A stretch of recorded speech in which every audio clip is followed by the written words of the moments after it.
All right, what is going on, guys? This is Logan with West Desert Wheeler. In today's video, we're going to be taking a look at a couple runs from the Wrcca Nationals that took place in Cougar Buttes, California. I went out there and I ran Sportsman class as well as Pro. In this video, we're going to take a look at my Sportsman runs out there on course during the day. It was a ton of fun, and I was joined by a few of my friends, also a few new people. Mostly I was there for the experience of the event. I never really expected to get real close to the top, but I wanted to show up, put some tires on the ground, and see how I ranked against some of the other people there. I had a great time out there. It was an awesome event. Nabil put this on with the sponsorship of Shift RCs and Elite Comps. So thanks so much to those two companies for helping make it possible. It was a great time, and my Sportsman car has a Shift RC X2 servo in it, direct power on 3S. Those things are super sweet. Be sure to check out Shift RC. So the event had 5 courses for us to run during competition, and I'm going to show you guys my 2 favorite courses that I just like the layout of and kind of how my run went. I felt good about it at the end of each run. There were 2 courses that kind of kicked my ass, and I was unable to finish on 2 of them. Those 2 courses were very high level for the super skilled drivers that apparently I'm just not able to compete with. So let's take a look at these 2 runs, see how things went for me out there in Sportsman. Here we are, starting off. The first course of the day is actually which one this is. Now, they were numbered differently than the order that I actually ran them in, so I don't know if this was technically course 1, but we are starting off with a little crack here on the way up into gate number 1. I apologize for the camera angle here. I am recording and driving at the same time at a national competition, so you'll have to forgive me on a couple of these angles.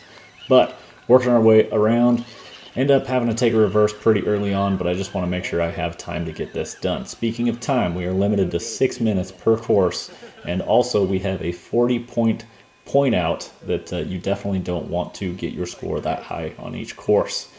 Working my way through a bonus, which just sets you up bad for a gate 3 right here. However, my car was able to pull it off. I am running a wider front end than my rear axle is. I'm doing that by using different hubs. My car is a Capra Axial Sporty, so I do have portals for some added clearance, using Proline Ibex in the G8 compound. And I've also got a Sucker Punch chassis is which one this is. Working my way down to gate 4, if my counting is correct here. Ended up putting the car actually on the plastic housing of the portal axle. And this is where I made my choice to run my own course here. You could have continued down that spine and it would have set you up for the next gate, but I decided to come up and over this ridge to see if it might set me up a little better for this gate.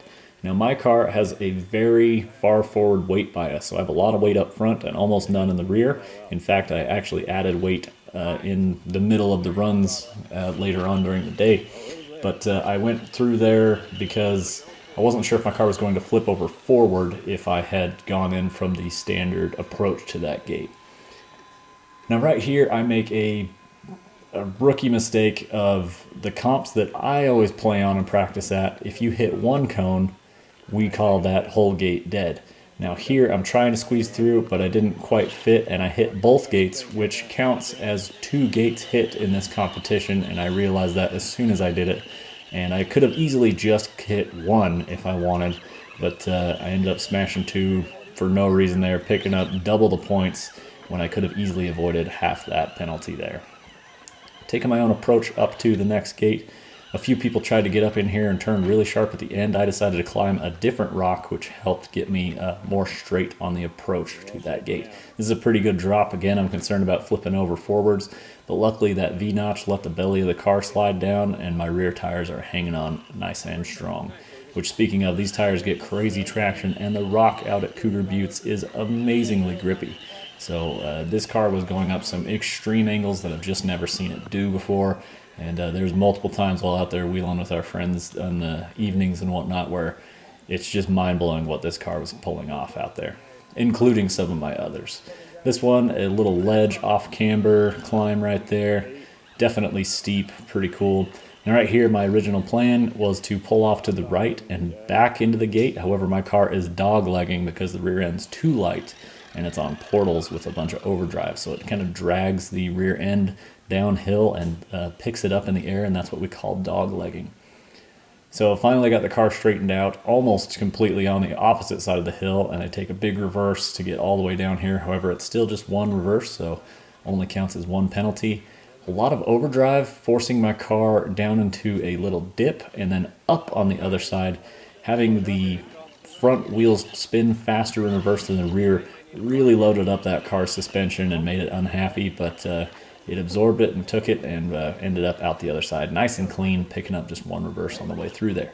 Now that is one thing I want to highlight, is that I did pre-walk all these courses and tried to come up with a plan, and that was absolutely part of my plan from the beginning to back through that gate. As well as coming up across this, I wanted to make sure I set myself up just enough room to give it just a little bump to get the belly up and over once I got my tires secured up top, and sure enough, it came up and over, no problem on that gate. Now I had watched a couple drivers go through this last gate here, and it's a real struggle. So I tried on my first approach here from the low side. It's not the line that I personally saw working, but a few of my buddies were suggesting that I try that line. So I went ahead and listened to them. You know, sometimes you got to take advice from others. Working that steering, I think if I would have turned right and just committed to it, I think it would have worked. Trying to get in there, and I wiggle my steering back left and the suspension unloads. I hit reverse real quick, and luckily the car ended up back on its tires. And I will call that exactly what it is, and that is luck. Big overhang on the right side of this gate, and just trying to get that rear tire up and over that overhang. Bunch of overdrive to keep that front end down onto the rocks, and just crawled out of it, up and out through gate 10 right on time, completing the course with a fairly decent score. I'm definitely not mad about how that went. In fact, I was pretty happy about it being the first course of the day. I got my first one completed, and I didn't point out. So, hey, those are all great things, setting the mood for the day. It was a good time, and sure to be a lot of fun after that. Here we are, jumping onto my fourth course of the day. So this is a few hours later, where kind of warmed up, got a feel for the car. I also added brass portal covers on the rear axle just to give that a little more weight to try and stop it from doglegging. And if my memory serves, yeah, I think it did work, and it was ultimately what the car needed, was just a little more rear weight to help keep it planted. I have real large brass knuckles on the front. I didn't go with weight hangers because I was cheap about this build, and I think weight hangers certainly would have been an advantage over just heavy brass hubs. However, it did work, and you know, I got through multiple courses with this car, so overall happy with the setup. Coming up across this ledge here, it's off camber, it's very steep, and at a certain point the weight transfer is going to rock the car forward like that, and I didn't want it to do it at an inopportune time. Using a little servo wiggle there to get my car to settle down worked great. Was able to make the corner, and nice clean line through there. Coming off a drop, getting ready to use a little bit of throttle here. Not too much, just able to get out of there. Now, we're about to see some pretty cool stuff here. I decided to try and back down this gate because everyone had driven off it forward. Nobody had stuck the landing, so I figured might as well try something different, see if that helps out. So here we are, backing up again with a bunch of overdrive in the front. It does load up the suspension in weird ways, and it does not like to. But we're going to see some cool action here. Come off the ledge, I roll off, but the rock on the far side saves me. And then at the last second, as the car starts to tip over sideways, I turn into it, floor it, and it pulls the car right out onto its tires and on its way through the course. Again, pure luck, but you know what? I'll take it when I can get it, so pretty happy about that. This one is a steep drop through a gate, and then there's also limited room between the gate and a boundary marker. If you drove into that blue chalk, that would be a boundary, which would be considered a gate penalty, and I definitely don't want to run into that if possible. Skipping a bonus there. One of my buddies from Vegas gave me a hard time that I didn't go for it, but you know what? Got to try and drive smart here. Up through the next gate, not too bad. This one I saw really mess with a few cars, so I tried to get the line right. We're going to see if my car likes getting in here and all jammed up off camber on the side hill while climbing a ledge. Here we go. Try and work that servo just a little bit while also trying to steer around the gate. Kind of timing when I turned and where I drove up straight. Car stayed super stable through there, and real happy with how it came out the other side. Now this one, the gate is up on the left on the rock, but I'm going to split these two rocks to get my rear tires set up so that I can kind of approach this gate as straight as possible. And then I also need to make the crossover onto the one rock before my right rear is unable to do that. So working our way forward here, getting real close to doing the same thing as our first course we looked at. Just able to sneak through there, happy about that. And now we're gonna move hard right over to the next gate. Doing a lot of boulder hopping on this course. There's a good mixture at Cougar Buttes of boulders and just pure rock formations, which made it really fun for an event like this where you could really get some wildly different courses. Each course was set by a different team, and it was really cool to see everybody's different styles as well as just how hard or crazy they like to go. And right here I'm starting to run a little low on time, and I'm really trying to weigh out like how I'm going to get my car maneuvered up and around right here. I was thinking about backing through.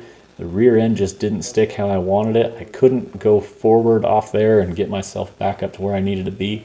So I decided to go ahead and try and get this thing lined up where I needed it. But instead of dropping off this ledge and really getting into a hole down in there, I decided, you know what, let's just go ahead and take the gate.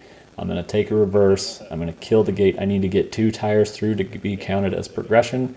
Try not to lose the car off the ledge there.